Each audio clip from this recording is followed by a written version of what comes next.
Selamat sore, pagi sore ini kita mau memuji Tuhan, biar lebih merendahkan diri di kaki Tuhan, Bapak Ibu yang dikasih Tuhan. Haleluya. Bersyukur pada sore ini kita dapat bersama-sama datang untuk menyembah dan memuliakan nama Tuhan, karena Dia sangat baik bagi kita. Dia tidak pernah meninggalkan kita. Dalam keadaan apapun Tuhan selalu ada untuk kita. Kita memulai buka hati dan untuk menyembah Dia. Bapak Ibu, saya undang untuk berdiri. Mari kita nyanyikan satu lagu, Peganglah Tanganku Roh Kudus.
Terima kasih Tuhan, kami mau mulai menyembah-Mu Bapa.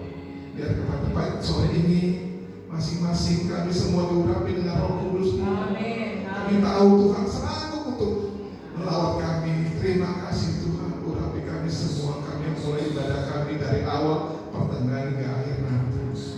Kami tidak ingin ada roh-roh lain selain Roh Tuhan Allah yang bekerja di dalam ruangan ini Bapa, untuk memberkati kami pasangan suami istri. Kami tidak sama dengan waktu kami datang dan kami akan membawa berkat kami pulang Bapak pada saat ini Bapak. Terima kasih Tuhan, kami yang mulai ibadah kami. Biar Bapak laut semua kami dari bangku depan hingga bangku belakang. Terima kasih Tuhan, hanya dalam nama-Mu kami berseru dan mengucap syukur. Haleluya.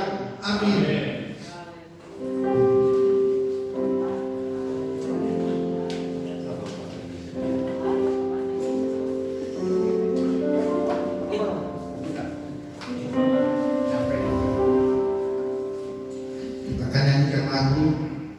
Dia lahir untuk kami.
Saya ingin mengatakan bahwa begitu besar kasih Allah, anugerah Tuhan dalam kehidupan saya secara pribadi, rumah tangga. Saya merasakan itu semuanya, terlebih untuk anak-anak kami yang ada di luar sana. Sebulan yang lalu pagi-pagi 5:30 kami dikagetkan ada satu engkong, ya saya biasa panggilnya engkong, akrab sama saya, tentang kabar dari anaknya.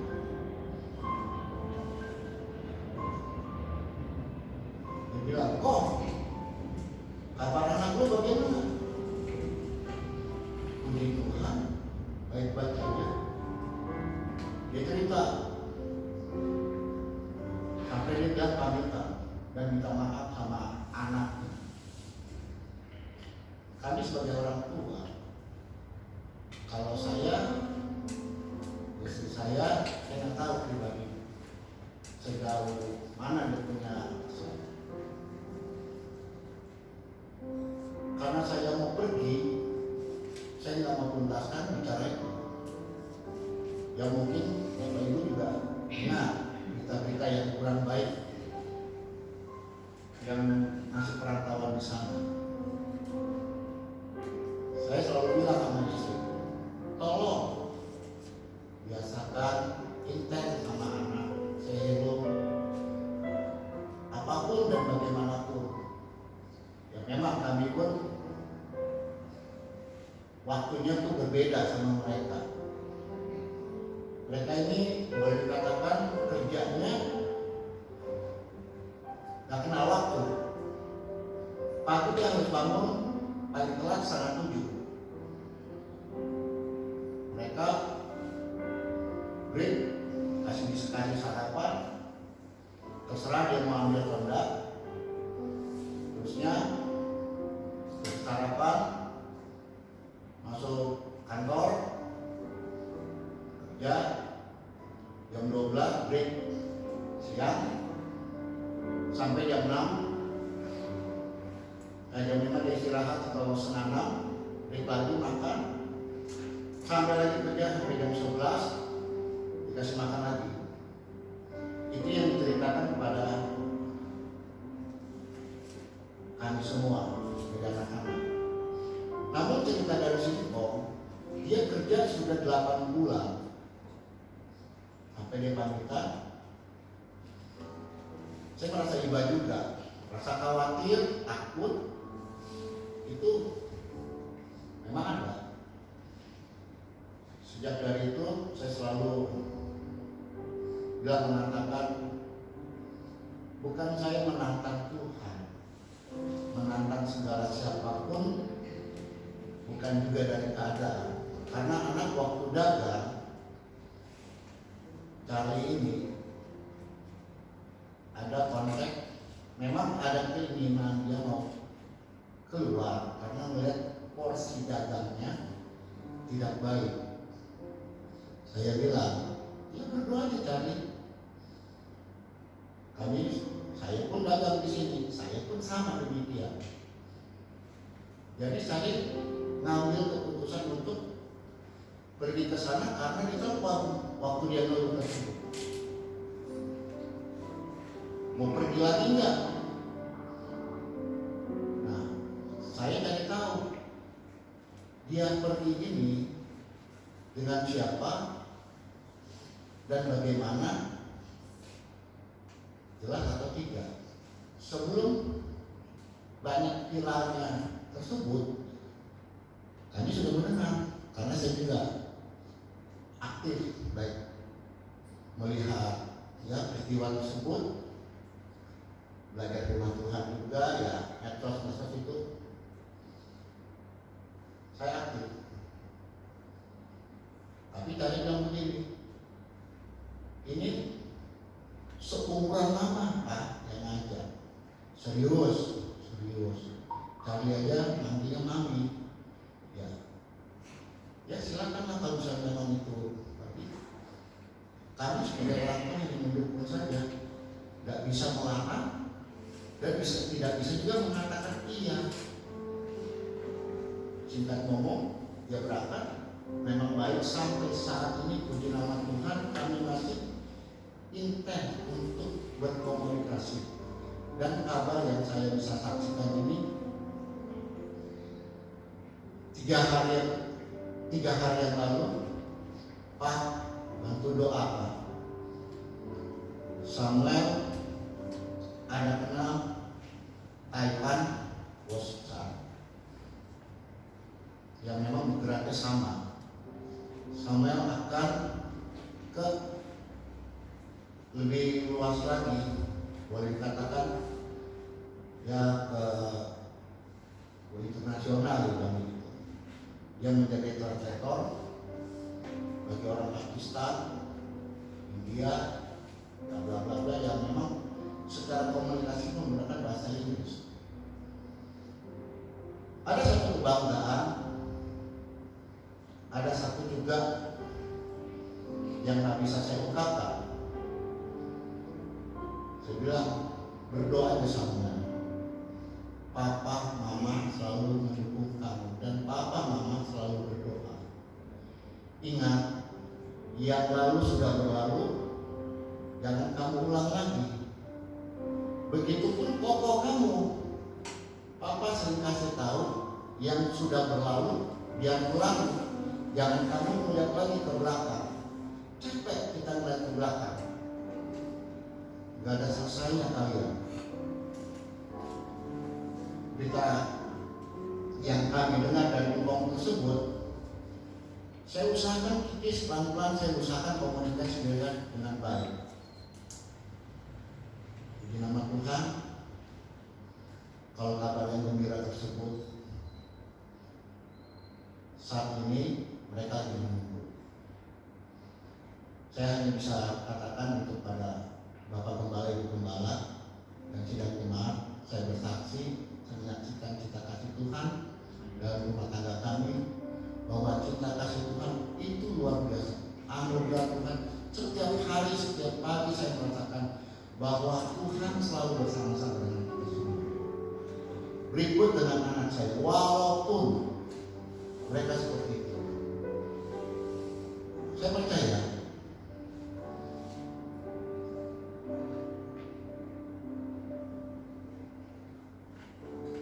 kalau anak-anak baik-baik saja.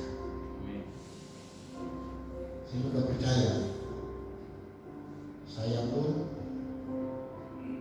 ada pada saat ini bukan karena kuat dan gagah saja.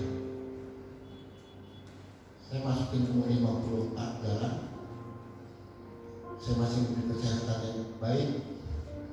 Walaupun banyak teman-teman saya yang udah dipanggil duluan, tapi saya percaya kasih Tuhan luar biasa. Mungkin karena hanya saya pribadi, Bapak dan Ibu juga merasakan bahwa kita kasih Tuhan, kita sama-sama selalu dan selalu ada sama-sama. Di nama Tuhan, Tuhan memberkati.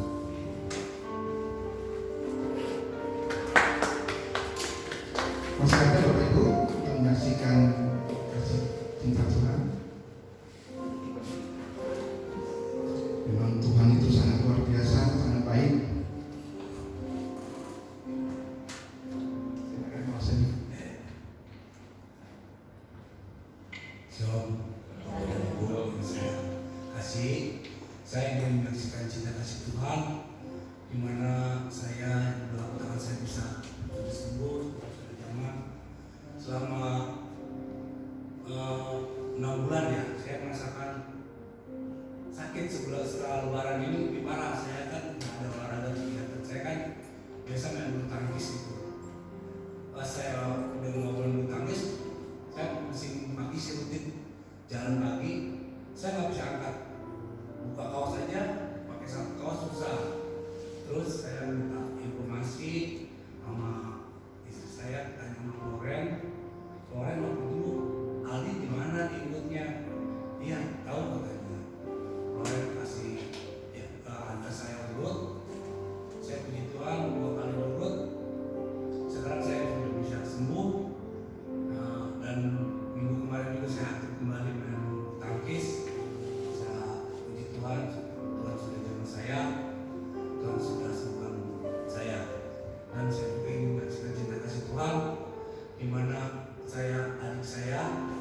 satu ibu tapi lain ayah telah meninggal. Anak ini masa kecilnya juga bukan di Jonggol, tapi dia di Sukabumi.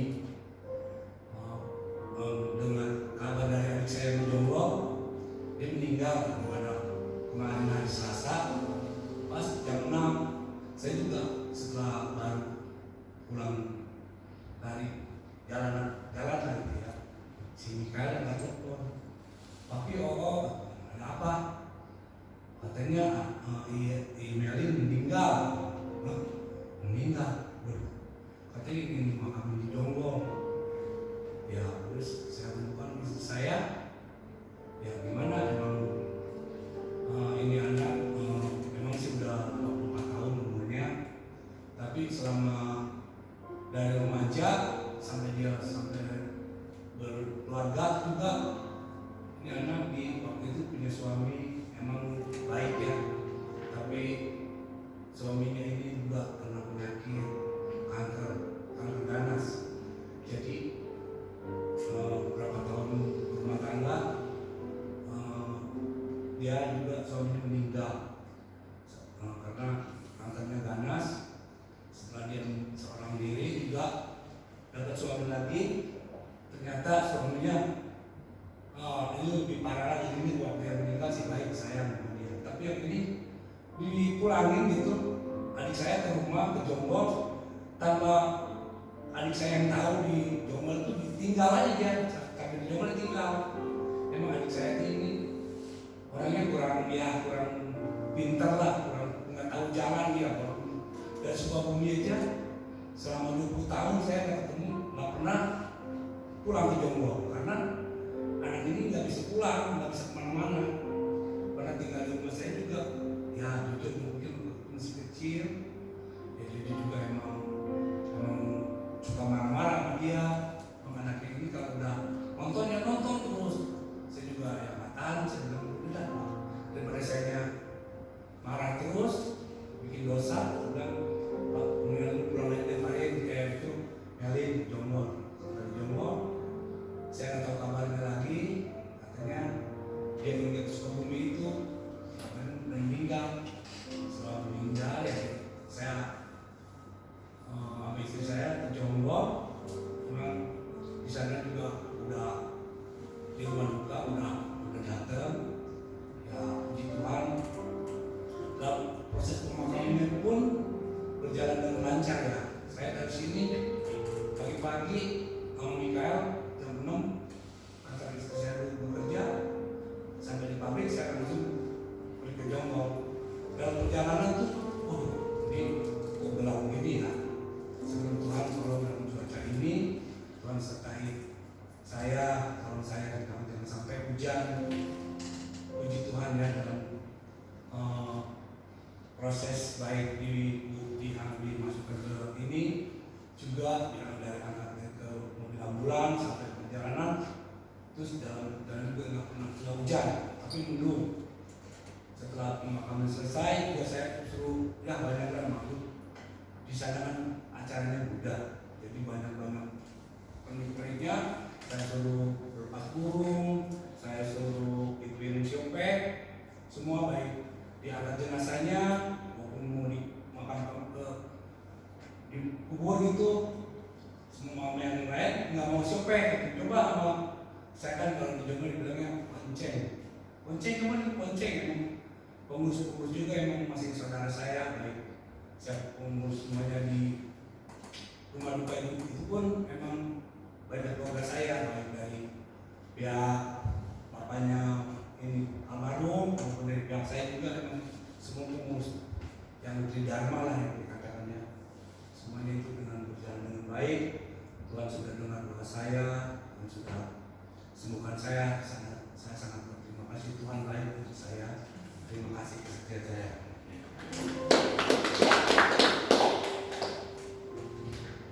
Haleluya, puji Tuhan.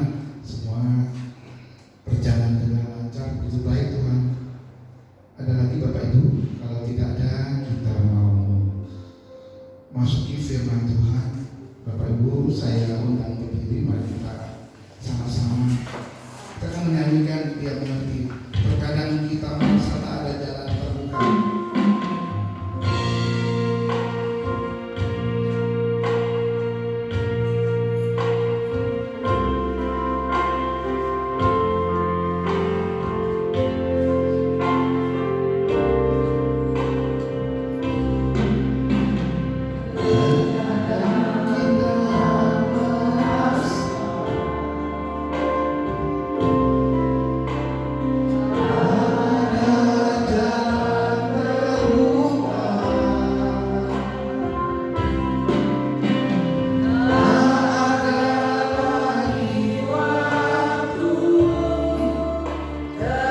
Kami siap untuk mendengar berita firman-Mu, dan Roh Kudus yang mengkonfirmasi kebenaran ini kepada setiap kami, sehingga firman Tuhan ini mendarat di dalam hidup kami. Amin. Kami siap diberkati di dalam dan demi nama Yesus. Amin. Silakan duduk, Bapak Ibu Saudara sekalian. Salam. Baik, puji Tuhan. Dalam kitab Efesus pasal yang kelima, kitab Efesus pasal yang kelima, ayat 25 dan ayat 27. Ayat 25 sampai ayat 27, mari kita baca ayat ini bersama.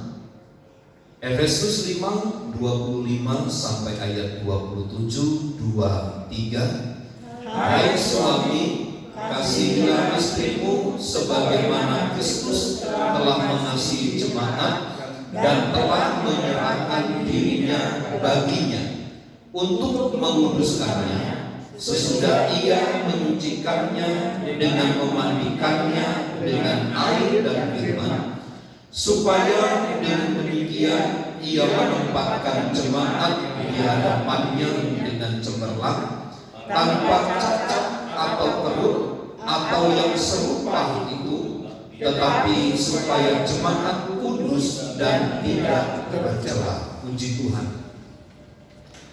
Satu bagian ayat firman Tuhan yang seringkali kita renungkan dan kita baca bersama, khususnya di dalam konteks ayat ini, bagaimana Yesus Kristus itu begitu peduli dan memperhatikan gereja atau umatnya. Kalau kita melihat dan membaca serta menyelidiki dengan baik, ketika Tuhan Yesus hadir ke muka bumi sampai ia kembali kepada tujuannya, di mana kehendak Bapa itu terlaksana, maka kita melihat ada satu apresiasi yang tinggi kepada jemaat.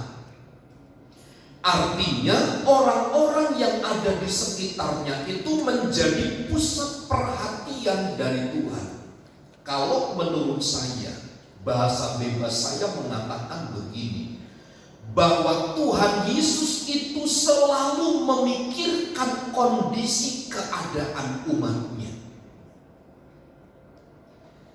Jadi bagaimanapun tingkah laku dan kondisi jemaat itu menjadi satu prioritas, itu menjadi satu bahan pemikiran yang selalu terus ditujukan kepada gereja, kepada umat dan jemaat. Nah, berdasarkan perhimpunan kita setiap waktu dalam ibadah pasutri, kita juga harus memikirkan Bapak Ibu Saudara tentang pasangan hidup kita. Mereka setiap hari harus menjadi pusat pikiran kita, sebagaimana Kristus menjadikan jemaat itu pusat perhatiannya. Lihat apa yang dikatakan oleh Paulus di dalam ayat-ayat yang kita baca, itu mengindikasikan bahwa jemaat, gereja atau umat itu selalu mendapatkan tempat di dalam pikiran Kristus, selalu menjadi perhatian utama. Bapak Ibu Saudara yang terkasih di dalam Tuhan, ketika kita bicara tentang keluarga, kita bicara tentang pasangan, maka selayaknya ayat ini harus menjadi rujukan bagi kita bersama, bahwa hendaklah setiap waktu, setiap saat, pasangan itu menjadi fokus utama. Pasangan itu menjadi perhatian. Pasangan itu menjadi pikiran yang selalu terfokus di dalam angan dan pikiran kita. Atau dengan kata lain, kita harus selalu memikirkan pasangan hidup kita. Pernyataan ini sebenarnya satu ungkapan yang menggambarkan bagaimana seseorang itu harus secara intens terus-menerus memikirkan, menghargai, menempatkan pasangan itu sebagaimana mestinya. Sehingga Bapak Ibu Saudara, ketika kita bertindak selalu memikirkan pasangan, tentu tidak hanya sekedar memikirkan pasangan itu terbatas hanya kepada pikiran yang sifatnya abstrak begitu, tidak. Tetapi orang yang memikirkan pasangannya setiap hari itu harus terlihat di dalam sikap, harus terlihat di dalam perilaku, harus terlihat di dalam perbuatannya. Ada kasih, ada dukungan yang berkelanjutan, tentu berasaskan nilai-nilai kehidupan Kristen kita. Dalam waktu yang singkat ini, jika dimungkinkan dengan baik, saya akan membahas bagaimana pasangan Kristen itu caranya selalu memikirkan pasangannya, sehingga menciptakan satu keluarga yang penuh sukacita dan bahagia. Saya rasa Bapak Ibu Saudara, ketika kita selalu menjadi bahan pikiran, ketika kita selalu memusatkan perhatian dan kita itu menjadi satu-satunya pribadi yang ada di dalam pikiran pasangan, maka secara otomatis mau tidak mau kita ini akan ikut serta di dalamnya. Akan berbalik juga memikirkan pasangan yang sedang memikirkan kita itu. Dengan kata lain Bapak Ibu Saudara, mengapa saya maksudkan demikian? Mengapa saya sebut demikian? Jangan sampai Bapak Ibu Saudara, perhatian hidup kita sebagai suami istri itu hanya kepada hal-hal yang lain. Kita boleh melakukan banyak aktivitas. Kita boleh waktu kita habis di pekerjaan. Tapi ingat, ada satu bagian yang tidak boleh terlena. Ada satu bagian yang tidak boleh lupa. Kita pun harus terus memikirkan pasangan hidup kita. Bukan berarti kita tidak boleh bekerja, bukan berarti kita tidak boleh beraktivitas, silakan. Tetapi yang terpenting adalah bagaimana pasangan itu. Sebab Bapak Ibu Saudara begini, Alkitab selalu memberikan sebuah panduan, pandangan. Suami istri itu adalah satu. Meskipun mereka dua pribadi yang berbeda, tetapi di dalam pernikahan mereka adalah satu. Karena mereka menjadi satu bagian di dalam pernikahan Kristen, maka mau tidak mau harus ada unsur ini di dalamnya, yaitu bagaimana kita harus selalu memikirkan pasangan itu. Sebab di dalam firman Allah kita telah banyak belajar, yang menjadi penopang, yang menjadi penolong, yang memberikan support itu adalah pasangan, bukan orang lain. Seperti yang seringkali saya katakan, anak yang kita lahirkan, anak yang kita bela, anak yang kita sekolahkan, anak yang kita kuliahkan dengan baik, satu saat pasti akan meninggalkan kita. Meninggalkan kita karena mereka punya pasangan dan hidup mandiri yang sesuai dengan firman Tuhan. Tetapi ada satu pribadi yang tidak akan pernah meninggalkan kita. Siapa itu? Pasangan hidup kita. Karenanya menurut saya kita perlu mengapresiasi, kita perlu memberikan satu penghargaan dengan cara apa? Memikirkan pasangan setiap waktu. Ingat ya Bapak Ibu Saudara, iblis itu tidak perlu sebuah jalan yang lebar. Dia hanya butuh celah-celah kecil saja, pengabaian. Tidak ada perhatian kepada pasangan, itu kan celah yang kecil. Tetapi justru dari yang celah kecil itulah akan menjadi senjata yang mematikan pada waktunya kemudian, sehingga egoisme itu akan menjadi tujuan akhir dari celah yang kita buka terhadap pasangan itu. Itulah sebabnya yang perlu kita pelajari tentang bagaimana cara kita memikirkan pasangan adalah yang pertama menurut saya begini. Kita harus mengadakan komunikasi yang terbuka dengan pasangan. Bapak Ibu Saudara, ini tetap menjadi satu konsen perhatian kita sebagai pria. Pria kan sulit untuk bicara. Sulit bicara yang saya maksud itu bukan karena dia gagap, bukan karena dia tidak bisa berkata-kata, tetapi memang karakteristiknya seperti itu. Naturnya adalah begitu. Ketika pasangan terus berbicara, suami hanya berkata mungkin 1-2 kata saja. Nah, ketika istri tidak terpenuhi kuota komunikasinya, dia bisa marah. Tapi ada persoalan juga bagi pihak pria, pihak laki-laki. Tidak mungkin dia banyak bicara. Kalau dia banyak bicara pasti dia marah, emosi kemudian akhirnya. Kenapa sih tanya-tanya mulu? Padahal pasangannya butuh berkomunikasi. Yang saya maksudkan dengan komunikasi yang terbuka itu adalah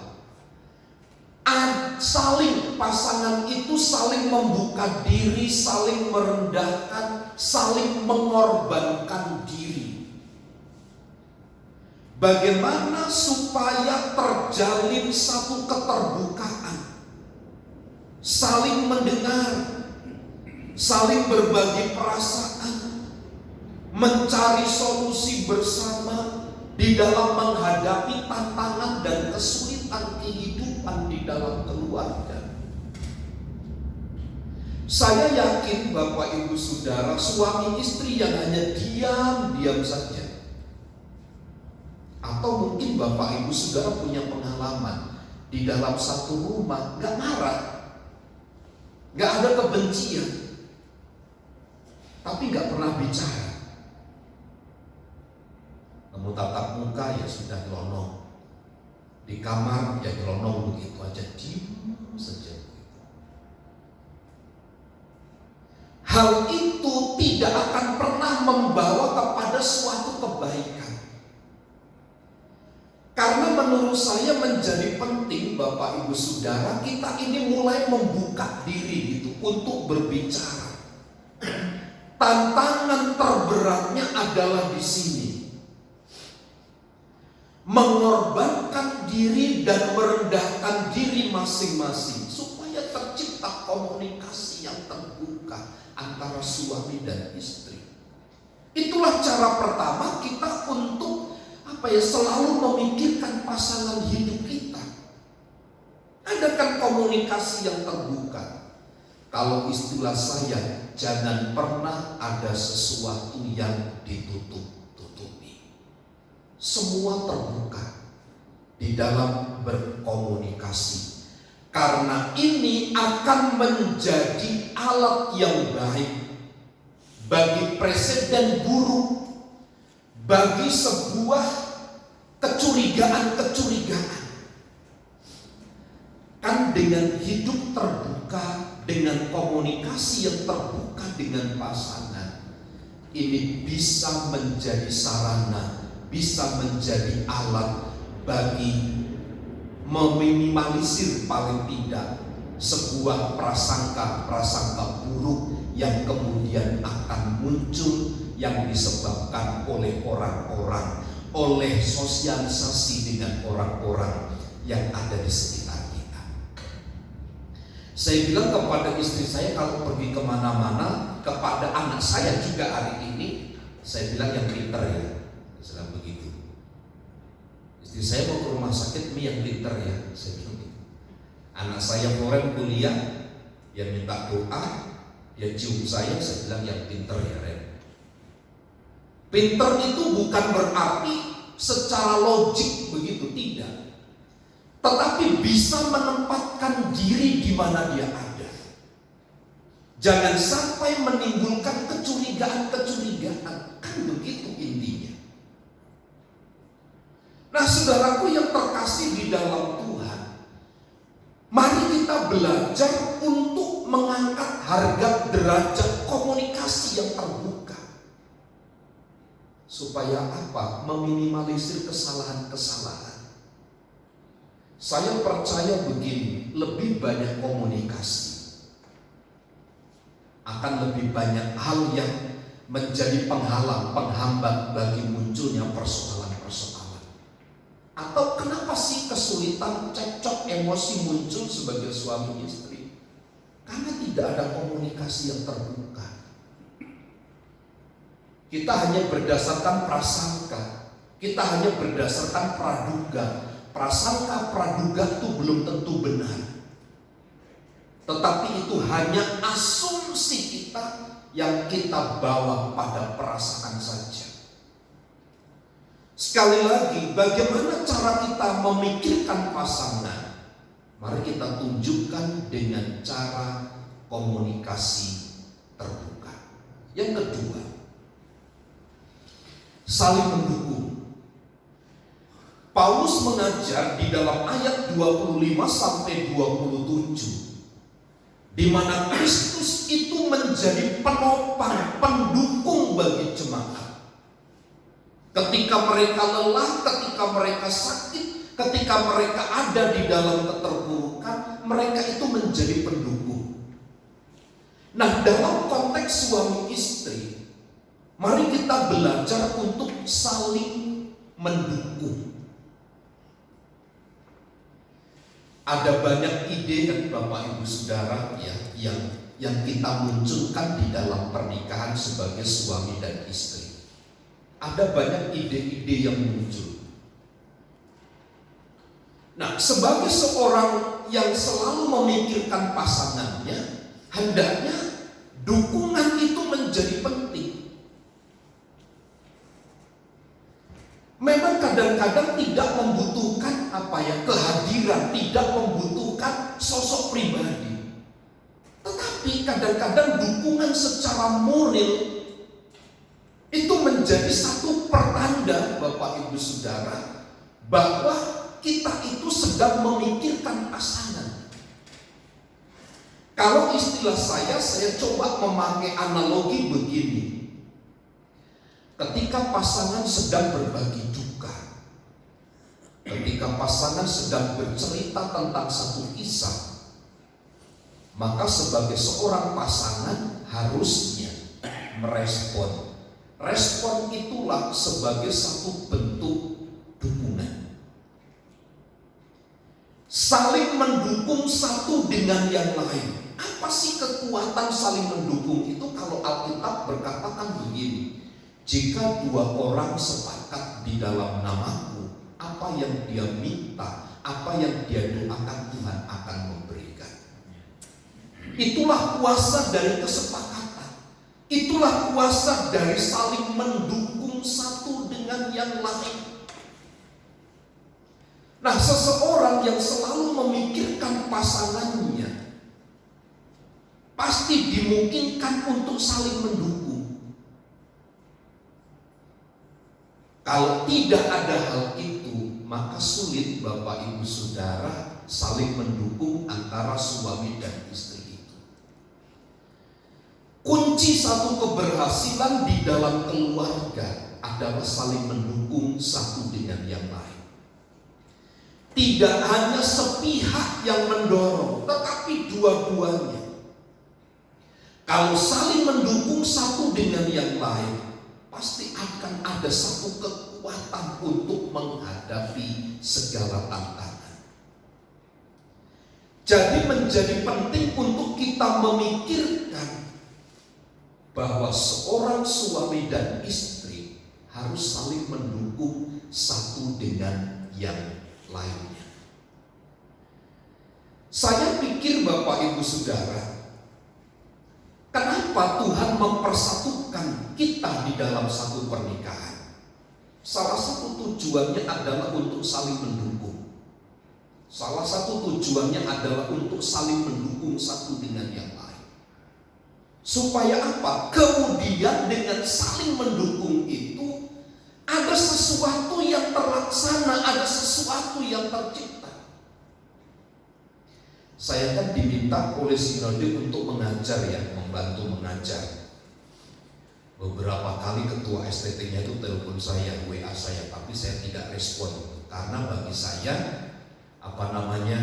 jadi dosen itu bukan tuntutan utama.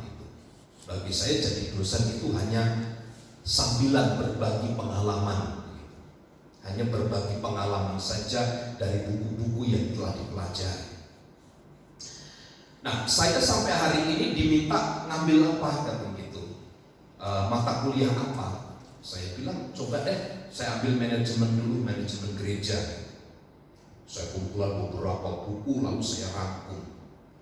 Nah, besok tanggal 25 saya diminta untuk mengajar online. Nah, tentu Bapak Ibu Saudara, saya juga membutuhkan dukungan. Dalam waktu 3 jam, tidak mungkin saya terus ngomong terus begitu. Tentu saya membutuhkan interaksi. Saya membutuhkan dukungan dari orang-orang yang membutuhkan ilmu pengalaman itu. Kalau tidak kan saya jadi boring, kalau tidak kan saya jadi bosen. Nah, tapi paling tidak saling mendukung itu Bapak Ibu Saudara menjadi satu kunci sukses. Bahkan saya mendengar seorang dosen begini.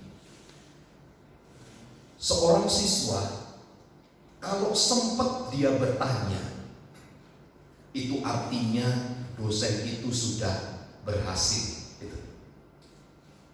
Kalau ada murid yang bertanya kepada gurunya, artinya seorang murid itu sudah berhasil mengikuti pelajaran. Tapi persoalannya kan kita punya argumen yang berbeda. Kalau orang bertanya, pasti kita akan berkata karena dia bodoh, dia tidak tahu. Padahal pengalaman kekinian, justru orang yang bertanya itu adalah orang yang mengerti dan mengikuti pelajaran dengan baik. Analogi ini menunjukkan bahwa saling mendukung itu menjadi kunci kesuksesan dalam belajar mengajar. Dalam keluarga pun sama.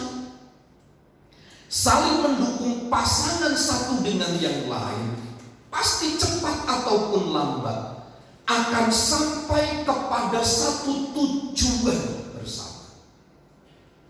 Tujuan pernikahan kita kan tidak hanya sekedar untuk mencapai kebahagiaan kan, tetapi bagaimana kehendak Kristus itu dinyatakan di dalam pernikahan kita. Yang terakhir yang saya ingin sampaikan dari Efesus pasal 5 ayat 25 sampai 27 terkait dengan Kristus yang selalu memikirkan jemaatnya dan korelasinya dengan kita sebagai suami istri yang juga harus selalu memikirkan pasangan hidup itu adalah kasih sayang yang berkelanjutan. Seorang untuk jatuh cinta pertama itu gampang, tetapi untuk mempertahankan jatuh cinta itu butuh perjuangan yang berat. Untuk jatuh cinta gampang melihat pandangan pertama orang bisa menaruh hati. tetapi untuk mempertahankan cinta yang telah dimulai, yang tercetus itu dari pandangan pertama itu butuh tenaga yang ekstra. Di dalam pernikahan Kristen, kita telah melalui banyak hal, dan dimungkinkan Bapak Ibu Saudara rasa cinta, rasa kasih sayang itu tergores, terluka. Tetapi bagaimana cara kita memikirkan pasangan kita? Dengan cara kasih sayang yang terus berkelanjutan. Ciptakan kondisi, ciptakan situasi yang mendukung.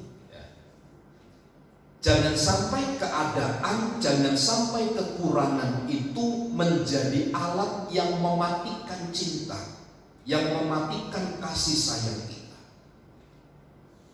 Sekali lagi, kasih sayang itu harus berkelanjutan. Dia harus konstan. Meskipun menurut saya terlalu banyak hal-hal yang menjadi penghalang baginya, tetapi kita harus mengusahakan sedemikian rupa agar kasih sayang antara suami dan istri itu berkelanjutan. Disinilah Bapak Ibu Saudara baru kita akan mendapatkan seperti teori, seperti kenyataan yang dilakukan oleh Tuhan Yesus kepada gerejanya, di mana Kristus selalu memperhatikan jemaatnya sampai Ia berani menyerahkan dirinya untuk kepentingan gereja dan umatnya.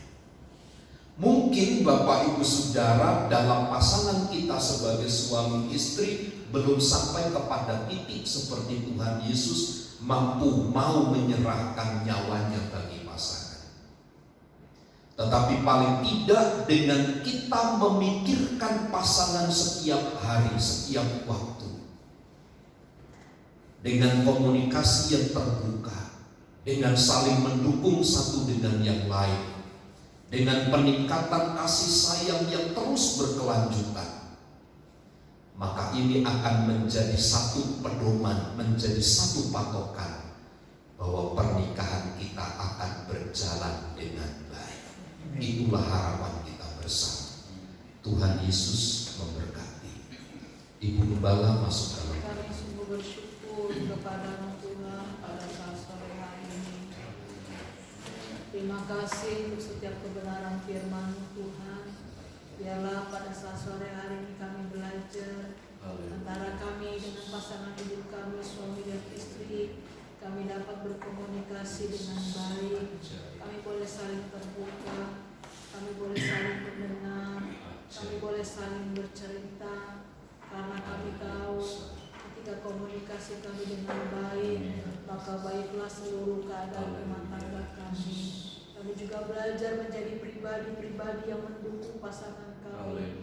Di saat masalah, di saat persoalan datang, tantangan kehidupan datang, kami belajar pribadi-pribadi yang mendukung pasangan kami, sehingga biarlah rumah tangga kami adalah rumah tangga yang diberkati Tuhan, karena ada saling pendukungan di antara suami dan istri. Bahkan kami juga belajar Tuhan pada saat malam hari ini, kami mau belajar untuk mempertahankan cinta kami, kasih kami, sayang kami kepada pasangan kami, sekalipun diperhadapkan dengan tuan keadaan, sekalipun diperhadapkan dengan situasi zaman, dengan usia kami, tetapi biarlah kasih itu, sayang itu, dan cinta yang mula-mula tetap ada dalam keluarga dan rumah tangga kami, bahkan pada diri kami masing-masing, sehingga ketika kami berjalan menjalani kehidupan ini Tuhan, rumah tangga kami adalah rumah tangga yang penuh dengan sukacita, rumah tangga yang penuh dengan damai sejahtera, bahkan rumah tangga kami adalah rumah tangga yang diberkati oleh Tuhan, sehingga figur kami, kehidupan kami dapat dilihat oleh anak cucu mantu kami, sehingga biar nama Tuhan saja yang dipermuliakan. Oleh karena kehidupan rumah tangga kami Tuhan, biarlah kami dapat menjadi berkat bagi sekalian banyak orang, dan sehingga nama Tuhan saja yang ditinggikan dan diagungkan. Terpujilah nama Tuhan kekal untuk selama-lamanya. Kami bersyukur kepada Tuhan pada saat sore hari ini. Di dalam nama Tuhan Yesus kami berdoa dan kami mengucap syukur kepada Tuhan. Haleluya. Amin. Bapak Ibu yang kasih Tuhan, kita akan memberikan persembahan.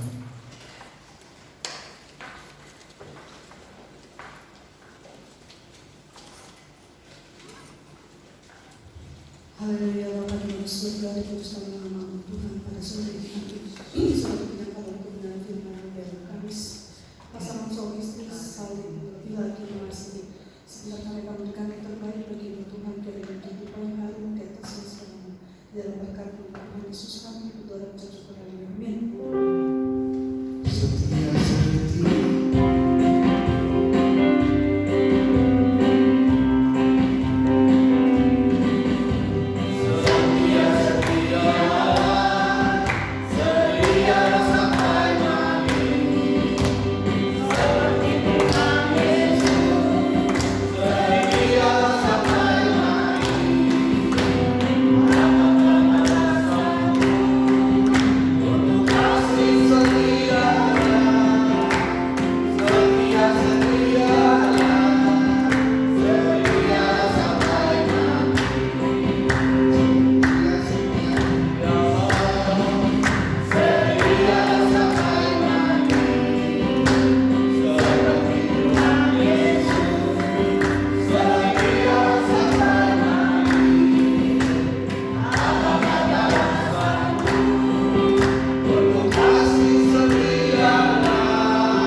Firman Tuhannya dengan kasih Tuhan Bapak Pendeta Muda Bapak Stephen, persembahannya Ibu Serena. Demikian dulu.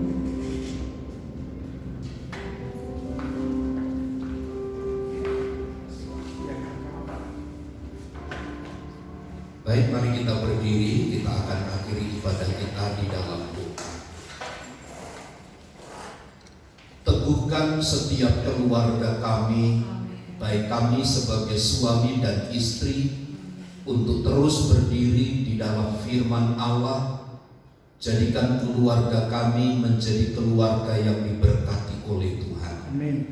Kami tampil sebagai pria-pria yang mengasihi Tuhan, juga tampil sebagai istri-istri yang mengasihi Tuhan.